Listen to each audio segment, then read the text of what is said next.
तो देखो, आज गतिज ऊर्जा, आज बारनौली का सिद्धांत के बारे में पढ़ेंगे।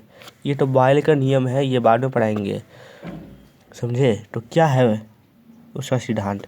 उसका सिद्धांत ये है कि किसी असंपीड्य, किसी असायान तरल को जब धारा रेखीय प्रवाह से किसी असमान व्यास वाली नलिका में प्रवाहित किया जाता है तो उस तरल के प्रति इकाई आयतन की कुल ऊर्जा का योग अचर रहता है,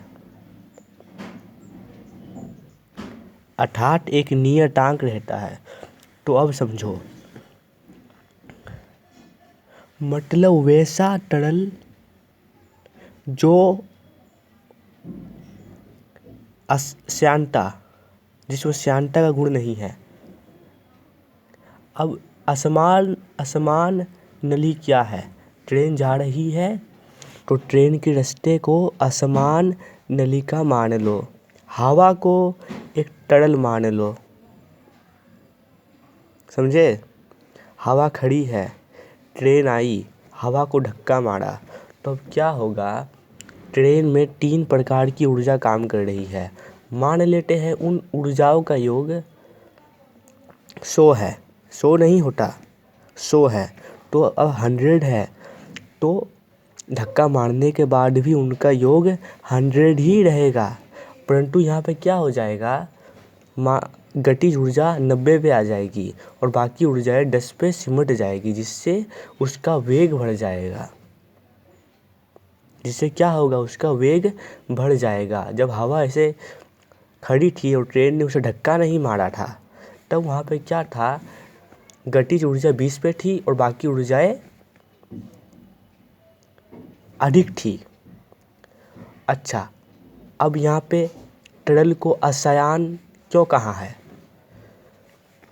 असायान इसलिए कहा है कि अगर ट्रेन धक्का मारे और श्यानता गुण अगर हवा में हो तो हवा तो रुक जाएगी, वो तो आगे धक्का खा के नहीं जाएगी, तो उसके गुण में बदलाव कैसे होगा? उसमें गतिज ऊर्जा कैसे आएगी? और असंपीड्य, और अगर धक्का मारा ट्रेन हवा को, तो हवा अगर टूट गई तो फिर क्या होगा? फिर तो कुछ भी नहीं होगा। तो यही था बारनौली का सिद्धांत। लोग खाली रटा देते हैं, हमने इसे प्रैक्टिकली समझाया। मतलब हवा जब ट्रेन के धक्का खाने से पहले 100 पे थी, उसकी कुल ऊर्जा 100 पे थी, तो धक्का खाने के बाद भी उसकी कुल ऊर्जा 100 पे ही रहेगी।